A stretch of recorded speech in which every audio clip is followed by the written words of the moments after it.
안녕하세요 학생 여러분. 3D 프린터 운용 기능사 이론편 두 번째 시간이 되겠습니다. 우리가 첫 번째 시간에는 3D 프린터 운용 기능사의 시험에 대해서 알아봤었고요. 그리고 3D 프린터의 역사와 3D 프린터의 기술, 원리, 그리고 소재에 대해서 알아보는 시간을 가졌습니다. 자, 오늘은 3D 프린터 프로세스에 대해서 알아보고 그리고 이제 본격적으로 퓨전 360을 활용하기 위해서 3D 모델링에 대해서 알아가는 시간을 갖도록 할 예정인데요. 아마 제가 저번 시간에 퓨전 360 계정을 만들려고 말씀을 드렸던 것 같아요. 그래서 혹시 방법이 좀 어려울 수 있어서 지금 퓨전 360 계정이 학생용하고 그리고 일반인, 비상업적 사용, 그러니까 non commercial use 이렇게 이제 두 가지 버전으로 나뉘어져 있기 때문에 배우시는 학생의 신분에 따라서 계정 만드는 방법이 조금 다릅니다. 그래서 까다로울 수 있어서 제가 이 내용을 블로그나 카페에도 올리고 있고 그리고 자료로 배포해 드리기도 하고 있어요. 그래서 오토데스크의 라이센스 정책에 따라서 무료로 사용할 수 있는 기간이 비교적 장시간 주어지기 때문에 그 정책에 맞춰서 계정을 만드시면 무상으로 상당 기간 사용을 하실 수가 있습니다. 자, 오늘은 먼저 3D 프린팅 프로세스에 대해서 공부를 해볼 예정인데요. 그리고 또 하나 아마 그 강의 계획서에 보시면 3D 프린팅 방식별 후처리도 설명을 같이 드릴 예정이에요. 원래 후처리 후가공은 사실 따로 이렇게 과정을 편성을 해가지고 실습도 하고 배울 게 많은 과정이지만 3D 프린터 운용 기능사 시험에서는 그다지 비중 있게 출제되고 있는 분야는 아닙니다. 그래서 우리가 저번 시간에 3D 프린터 방식에 대해서 한번 훑어봤잖아요. 그래서 그 연장선상에서 그 방식별 후처리까지 오늘 공부를 해서 후처리 후가공에 대한 수업은 이론편에서는 마치려고 그래요. 그래서 첫 번째 동영상에서는 3D 프린팅에 대한 출력 프로세스랑 3D 프린터 방식별 후처리 후가공 이렇게 같이 한꺼번에 설명드리도록 하겠습니다. 자, 우리가 3D 프린터를 처음 보는 분들은 아마 프린터가 만들어 놓은 물건만 보셨다든지 아니면은 프린터가 돌아가고 있는 모습만 보셨을 거예요. 그래서 대부분의 사람들이 사실 3D 프린팅 프로세스가 어떻게 이루어지고 어떻게 그 제품이 제조되는지 잘 모르고 계시는 형편입니다. 네, 그래서 제가 이제 이렇게 도식화 해가지고 정리를 했는데요. 3D 프린팅의 프로세스는 크게 두 가지로 나눠볼 수가 있어요. 하나는 사람이 출력을 하기 위해서 설정을 하는 단계인데요. 그때까지는 3D 모델링과 관련된 기술이 많이 관련이 됩니다. 자, 그리고 어떤 단계를 지나가게 되면 기계의 데이터로 3차원의 데이터가 바뀌게 됩니다. 그래서 그 3D 데이터가 코드 형태로 변환이 되고 그 코드를 이용해서 3D 프린터 장비가 제조 생산 활동을 하게 되는 거죠. 그래서 크게 보면 두 단계로 나눠 볼 수 있는데요. 그 분기점이 되는 부분이 바로 여기 이제 슬라이싱 소프트웨어라고 되어 있죠. 이 슬라이싱 소프트웨어가 바로 우리 인간이 취급을 하기 위한 3차원 데이터, 시각화된 3차원 데이터를 기계의 데이터인 G코드, M코드라는 생산 데이터로 바꿔주는 역할을 합니다. 그래서 이렇게 이분법적으로 이렇게 양분화 해볼 수도 있지만 좀 더 세분화해 본다면 8단계 정도로 나눠 볼 수가 있습니다. 자, 우리 3D 프린터 동영상을 잠깐만 보고 갈 건데요. 네, 아마 많이 보셨을 것 같아요. 네, 이 동영상은 와일드 로즈 빌즈라는 유튜버의 동영상을 교훈용을 교육을 위해서 잠깐 이렇게 참고로 보여드리고 있습니다. 자, 지금 보시면은 뒤에 이제 시계가 잠깐 보이는데 굉장히 빨리 돌고 있고, 사실 이 동영상은 중간중간 끊어가지고 촬영을 해서 그렇지 굉장히 오랜 시간 촬영이 된 거예요. 출력물이 15cm가 좀 안 돼 보이는데 아마 출력 시간이 6시간에서 7시간 정도 걸렸으리라고 생각이 됩니다. 자, 그리고 3D 프린터의 헤드가 안 보이죠. 원래는 3D 프린터의 헤드가 왔다 갔다 하면서 그림을 그리듯이 출력이 이루어져야 돼요.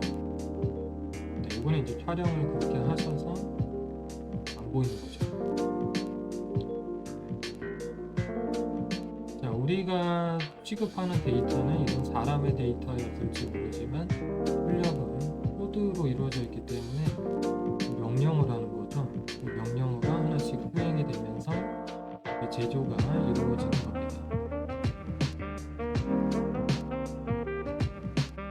시간이 굉장히 많이 걸리기 때문에 물론 이제 빠른 프린터도 있지만 3D 프린터 엔지니어가 관리자 역할을 하는데요. 굉장히 중요한 일 중에 하나가 생산 로스를 줄이기 위해서 결과를 올바로 예측을 하고 거기에 맞게 대응을 해서 출력 명령을 만드는 게 굉장히 중요한 거죠, 사실은. 그래서 3D 프린터 제조는 경험이 상당히 많이 필요한 분야이기도 합니다.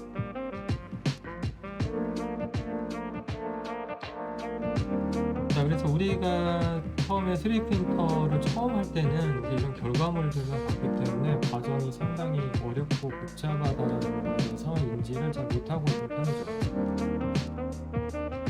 자, 다시 프로세스로 돌아가겠습니다. 자, 그래서 이런 3D 프린터 출력을 하려면 사람들이 결과만 봤기 때문에 데이터가 필요할 거라는 거는 다들 알고는 있지만 이런 요구도 많이 받아요. 뭐 사진이나 그 오토캐드로 만들어진 도면 있죠. 네, 그것만 있으면 출력을 할 수 있지 않느냐. 네, 안 되는 건 아닙니다. 뭐 2D 컨텐츠도 여기 소스로 들어가 있죠. 그래서 사진을 뭔가 이렇게 변환을 해가지고 3D 형태로 변환해주는 프로그램을 이용해서 변환을 해서 출력하거나 리소페인 뭐 이런 프로그램들이 있죠. 아니면은 뭐 MRI 데이터처럼 그 슬라이싱된 형태로 촬영을 한 다음에 그 3D 프린터 출력이 슬라이싱된 형태로 이루어지니까 1층, 2층, 3층 이렇게 이루어지니까 바로 출력을 할 수 있는 형태라든지 이런 조건이면 괜찮은데 도면 같은 경우는 3차원의 형태를 우리가 다시 해석을 해서 그려야 되잖아요. 모델링이라는 활동이 들어갈 수 있죠. 때문에 바로 출력은 안 된다고 보시면 되겠습니다. 자, 3D 프린팅을 위한 소스는 조건이 하나 있는데요. 더 세부적인 조건도 많고 나중에 이제 배우시게 될 건데 가장 큰 조건은 바로 3차원이어야 된다는 거죠. 그래서 3차원이 아니면 출력하기 위해서 뭔가 또 다른 작업이 들어갈 수밖에 없다라는 거예요. 자, 소스의 종류를 잠깐 살펴보면 3차원 컨텐츠가 당연히 들어가고 2D로 된 컨텐츠도 활용을 할 수 있다라는 거. 그리고 이제 설계 데이터도 뭐 각가지 설계 데이터가 있는데요. 들어갈 수 있고 스캐너를 이용해 가지고 스캔한 데이터도 출력에 쓸 수 있고요. 의료 데이터도 여러 가지가 형태가 존재하는데 MRI는 아까 된다고 말씀드렸고 그 초음파 중에서 이제 3차원 초음파 장비들이 있어요. 그런 것도 가능하고 그리고 이제 이제 설계이 이제 뭐 좀 반대되는 경우로 써놨는데 디자인 단계에서 생성된 데이터도 쓸 수가 있습니다. 자, 그래서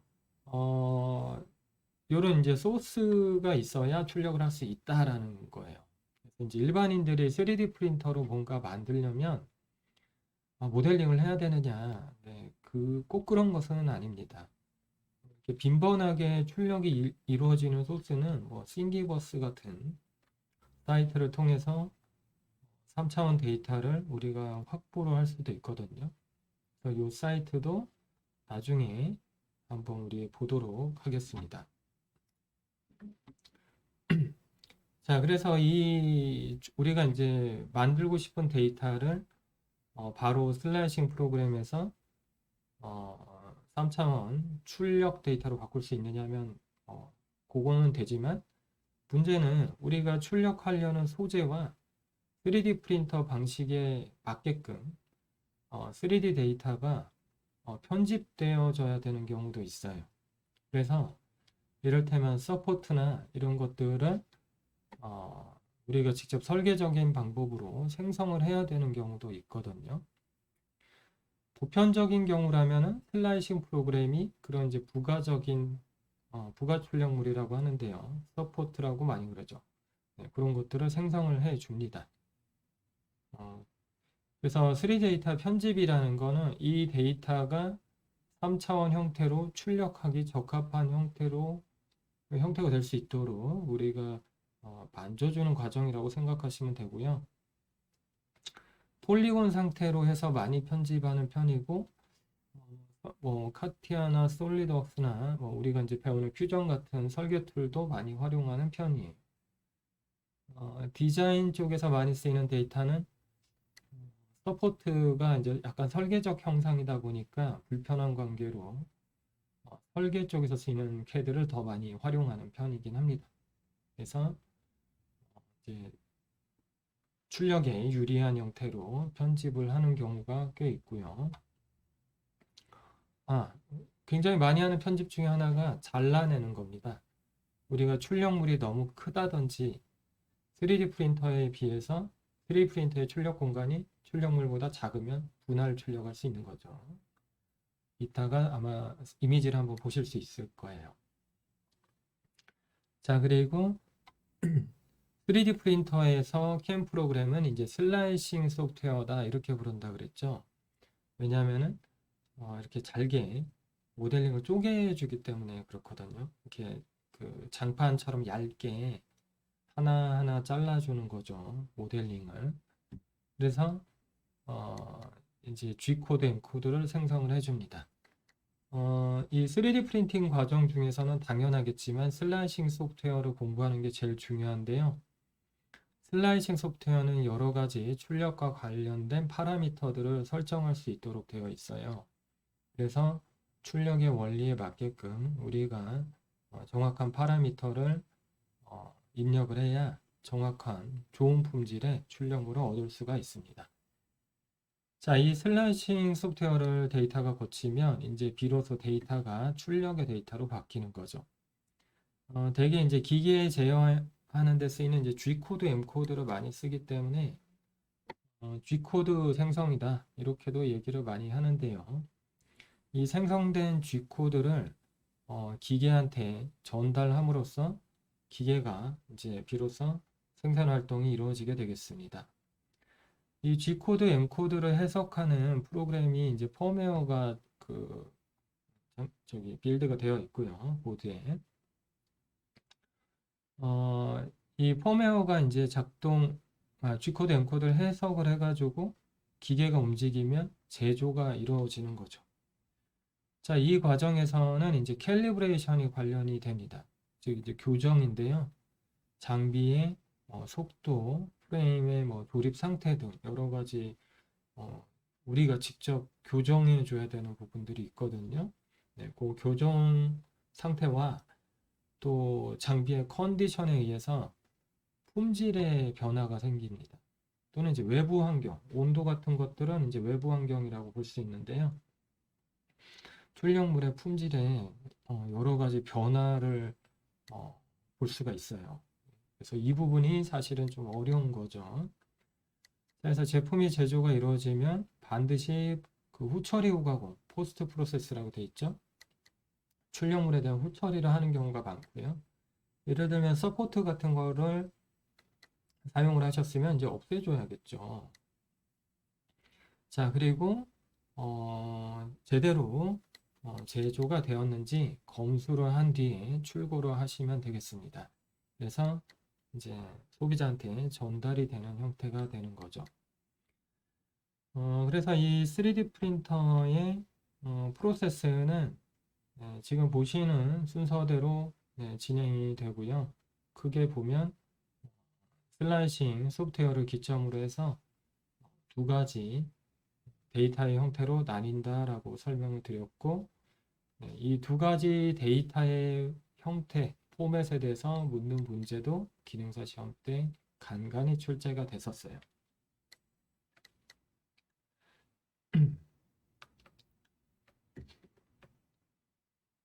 자, 그러면 프로세스에 대해서 간단히 이렇게 알아봤고요. 이번에는 이제 저희가 이제 지난 시간에 3D 프린팅 기술의 종류에 대해서 살펴봤잖아요. 그래서 크게 FDM 계열, 필라멘트를 쓰는 프린터와 액상 프린터, 그리고 분말 프린터 정도로 나눠 가지고 살펴봤는데요. 이 프린터의 각 프린터마다 우리가 이제 이 포스트 프로세스, 뒤처리하는 과정이 또 다릅니다. 그래서 포스트 프로세스에 대해서 살펴보도록 하겠습니다.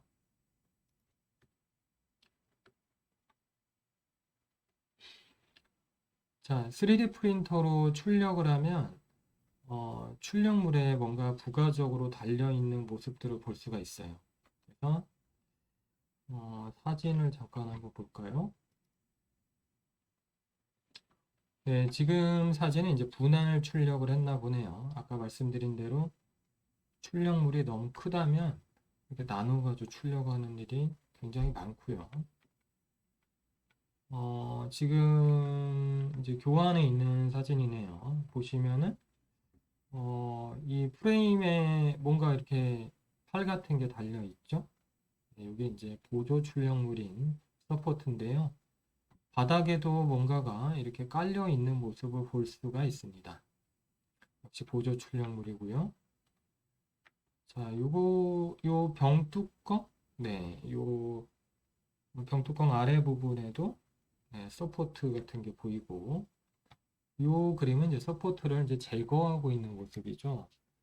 공중에다가 출력할 수 없기 때문에 여러 가지 형태의 부가 출력물들이 사용되고 있음을 알 수가 있습니다. 자, 이거는 이제 FDM 위주로 이제 사진을 보신 거고요.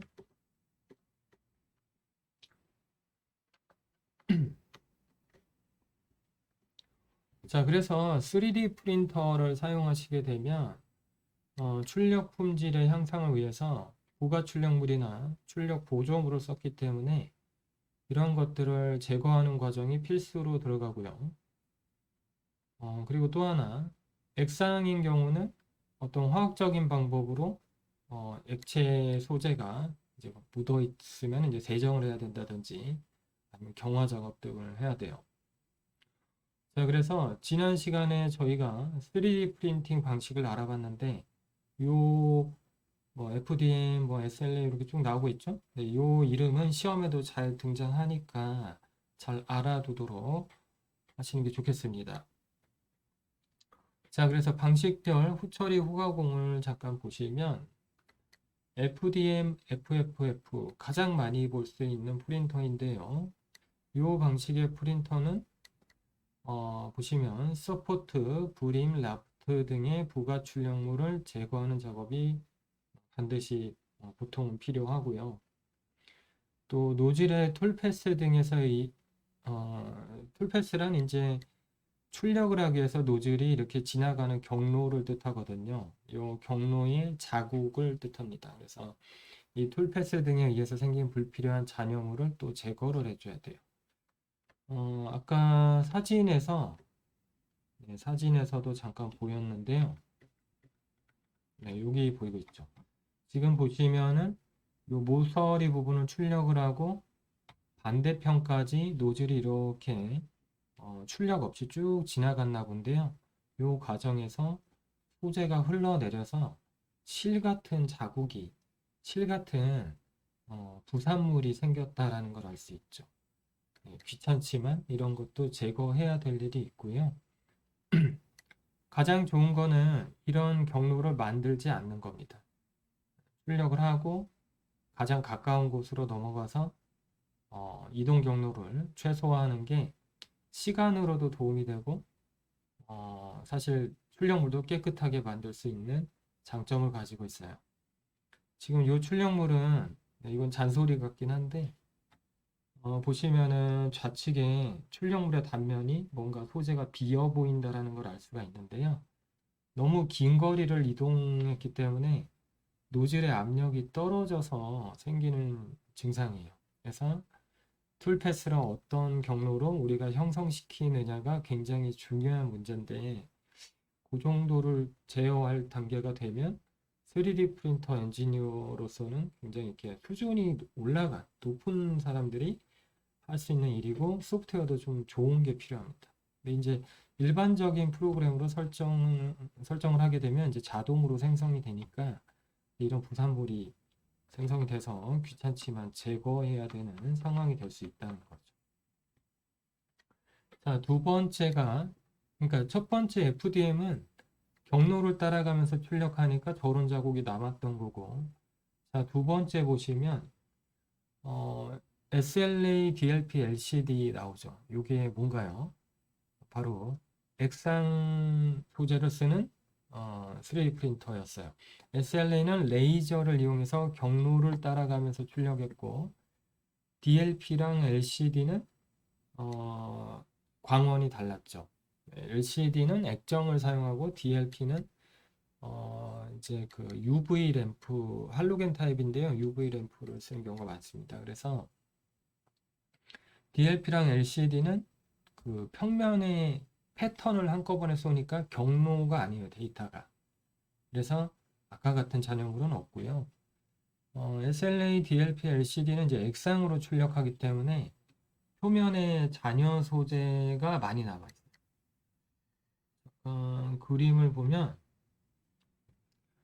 지금 이 좌측 상단에 있는 녹색으로 출력된 이 반지인데요. 보시면 굉장히 맨들맨들하잖아요. 이게 출력 결과물이 맨들맨들한 게 아니라 소재가 남아 있어서 저렇습니다. 그래서 저거를 저 액상 소재, 그러니까 광경화성 소재를 쓰겠죠? 저 소재를 뭔가 깨끗하게 닦아줘야 돼요. 그래서 보통은 그 소재 제조 회사에서 이제 권하는 게 이소프로페놀을 쓰라고 하는데 이 화학 물질이 좀 유해할 수 있습니다. 그래서 저 같은 경우는 뭐 아주 품질이 뛰어나야 되는 상황이 아니면 에탄올을 권해드리고 있거든요. 그래서 에탄올을 이렇게 그 아무리 농도가 높은 걸 구입을 해도 물이 조금은 섞여 있어요. 그래서 물하고 그 광경화성 수지가 직접 닿으면 약간 그 표면이 결정화 작용이 약간 있어서 뿌얘집니다. 근데 이제 뭐 심한 정도는 아니고 뭐 도장을 하는 경우도 있고 하니까 에탄올을 권해드리는 거고요. 자, 요즘에는 이제 워셔블 레진이라 그래서 이제 물로 닦는 것도 나오고 있죠. 그래서 자, 그리고 출력물의 표면을 이제 경화해야 돼요. 이거를 닦는다고 끝나는 게 아니라 출력물의 표면이 이제 그 빛이 닿는 부분의 경계 부분인 거죠. 그 부분이 반경화 정도 돼서 그 경화라는 건 이제 빛을 자외선을 얼마나 받아서 일정한 시간이 지나야 그 소재가 경화가 되는데 그 경계 부분은 애매하잖아요. 네, 그래서 그 경계 부분이 반경화가 돼 있어요. 그러니까 노광이 짧아서 빛을 많이 못 받았기 때문에 젤리처럼 끈끈한 상태로 남게 되죠. 그 부분을 표면을 경화를 해주는 이제 자외선 경화기로 UV 경화기로 또 경화를 해줘야 됩니다. 그래서 지난 시간에 제가 설명드릴 때 후처리 후가공이 불편한 점이다 라고 설명드렸어요. 장단점 설명드렸죠. 그래서 SLA랑 DLP랑 LCD 방식이 후처리가 불편한 이유가 바로 이런 작업을 하셔야 되기 때문에 그래요. 무조건 하셔야 되는 거예요. 자, 그리고 서포트 라프트는 이제 경화가 끝나면 제거를 해줍니다. 이제 경화 끝나면 이제 비로소 제거를 하는 거죠. 사실 그전에는 그 광경화성 수지가 굉장히 미끄덩거려요. 참기름 같기 때문에 진짜로 취급이 좀 어려워요. 경화를 해가지고 하시는 게 좋아요. 자, 그리고 세 번째로 폴리젯 MJP, 뭐 잉크젯 헤드를 이용해서 출력하는 프린터는 일단은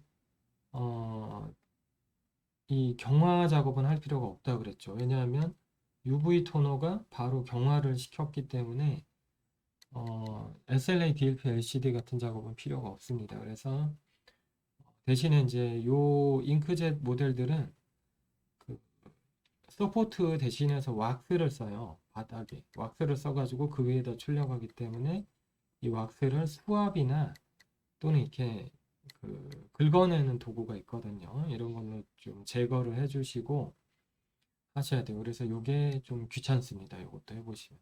FDM이 출력 품질은 나빠도 오히려 좀 그런 부분이 편한 맛이 있고요. 네, 액상은 네, 후처리 후가공이 네, 이것도 시간이 만만치 않게 들어가요. 자, 네 번째로 SLS DMT 또 다섯 번째 나오는 PBP는 분말이죠.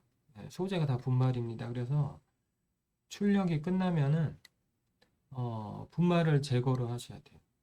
분말을 제거를 하고 털어준다든지 뭐 버큐으로 빨아들인다든지 이런 작업을 해서 하셔야 되고 그리고 이제 바로 쓸 수도 있고 분말이 이렇게 자꾸 떨어져 나올 수 있기 때문에 강도 향상 목적이기도 하고 표면 처리를 하기도 하고요.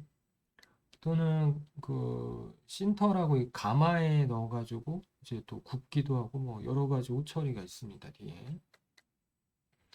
자, 그리고 다섯 번째 PVP 같은 경우는 석고를 주로 많이 쓰는데 강도가 안 나와서 이 뭐예요? 접착제로 도포를 해야 되죠. 동영상으로 보여드렸죠. 그래서 충분한 강도를 확보를 하기 위해서 접착제 도포를 하는데 애초에 PVP 방식의 프린터는 보통 구조체로 쓰거나 힘을 받는 부품을 뽑는 용도 자체가 아니에요. 그런 용도로 쓸 수가 없습니다. 내마모성도 나쁘고 충격에도 약하기 때문에 PVP의 장점은 풀칼라로 이렇게 출력할 수 있다는 데 있었잖아요. 그래서 목적이 좀 다르죠. 이 프린터가. 그래서 후처리 후가공도 좀 내용이 다릅니다. 자, 어쨌든 간에 이제 페이지를 넘겨보면 후처리 후가공의 종류가 이제 쭉 나열이 되어 있어요. 그래서 부가 출력물인 서포트, 브릴, 라프트 등을 제거하고 스커트는 제거 안 해도 됩니다. 왜냐면 원래부터 떨어져 있어요. 그래서 이제 나중에 뒤에서 배우겠지만 스커트라는 부가 출력물은 제거할 일이 없고 원래 떨어져서 나오니까. 자, 그리고 부가 출력물 제거 후 표면에 마감을 할 때가 있죠. 네, 이렇게 부가 출력물 때문에 표면이 지저분해지는 경우가 많아서 샌딩 같은 걸 할 수가 있고요. 자, 액상 소재는 이제 광경화성 수지 제거하는 일, 또 UV 경화기를 이용해 가지고 표면을 경화하는 일을 반드시 하셔야 되고, 자, 분말 소재는 3D 프린터로 표면 소재 제거하거나, 출력물의 표면 소재를 이제 제거를 하거나, 또는 이제 경화제를 도포하거나 이런 표면 마감을 뭔가 해야 되는 거예요. 분말도. 그래서 그렇게 안 하면은 그 바로 쓰면은 이 가루가 계속 묻어 나오는 단점이 있습니다. 자, 그리고 또 FDM 같은 경우는 이렇게 결이 보이는 경우가 많으니까 어떻게 해요? 열처리나 표면의 열처리나 아니면 이제 화학적 처리 방법으로 훈증이 있는데요.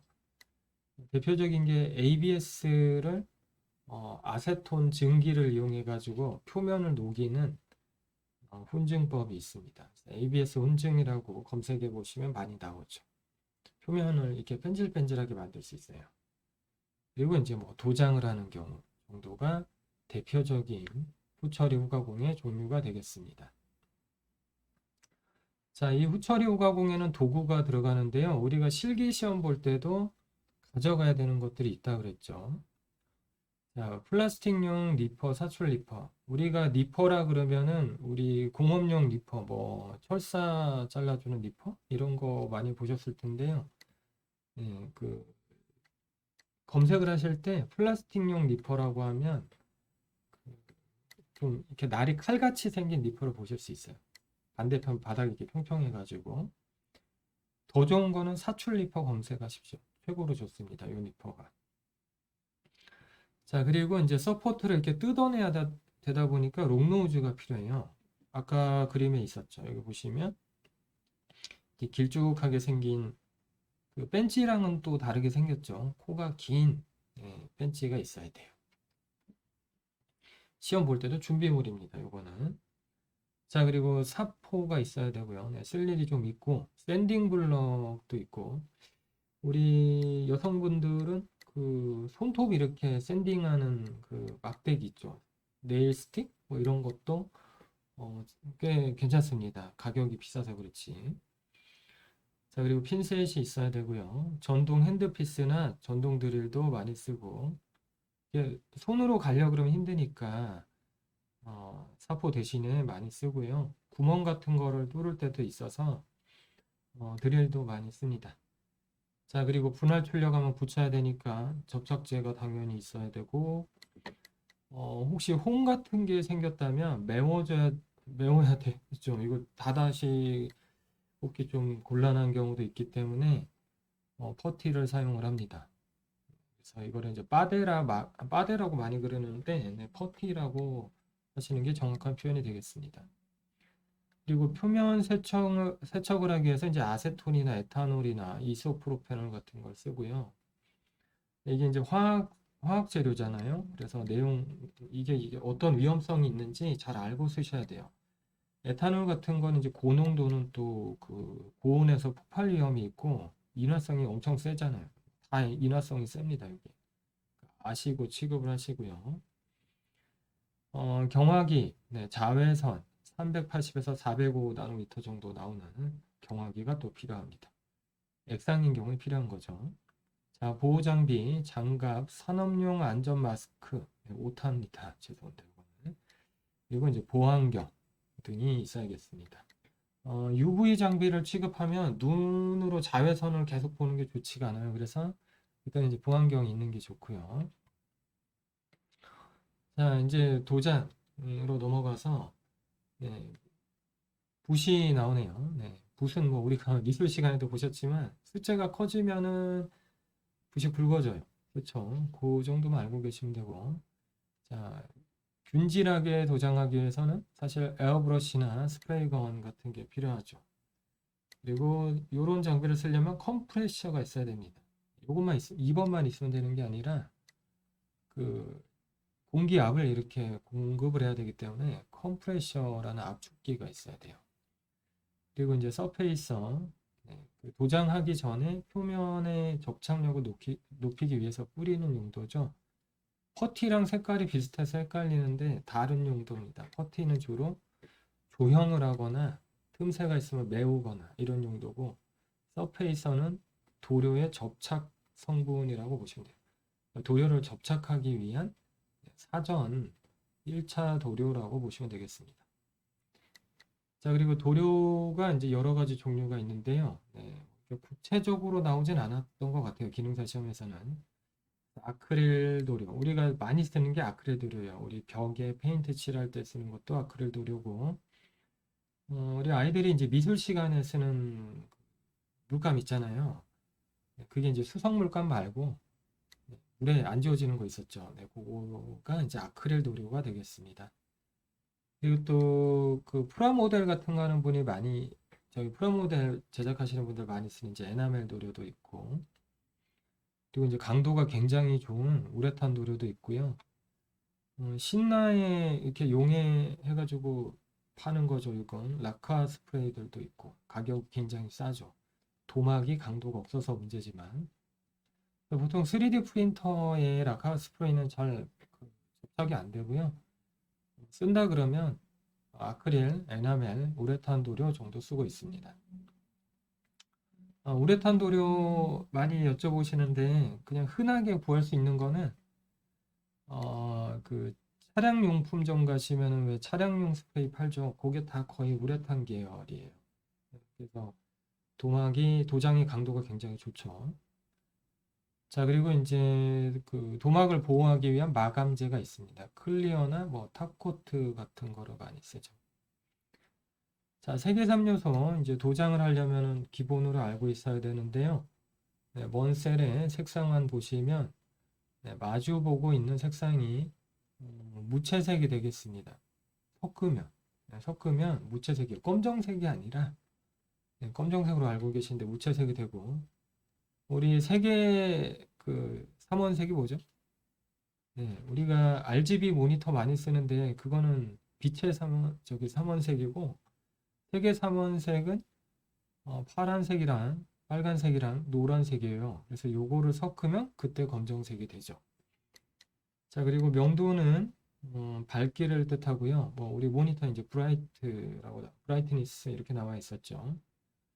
자, 채도가 세 개 뭔가요? 네, 선명도가 되겠습니다. 그래서 이제 빨간색인데 점점 옅어지죠. 그래서 요 세 가지 요소가 채색을 할 때 쓰이는 이제 색의 3요소가 되겠습니다. 자, 그래서 그 우측 아래 보시면 이제 도장한 예가 나와 있네요. 출력을 해서 퍼티를 바르고 이제 샌딩을 하셨겠죠. 그리고 좀 크게 볼까요?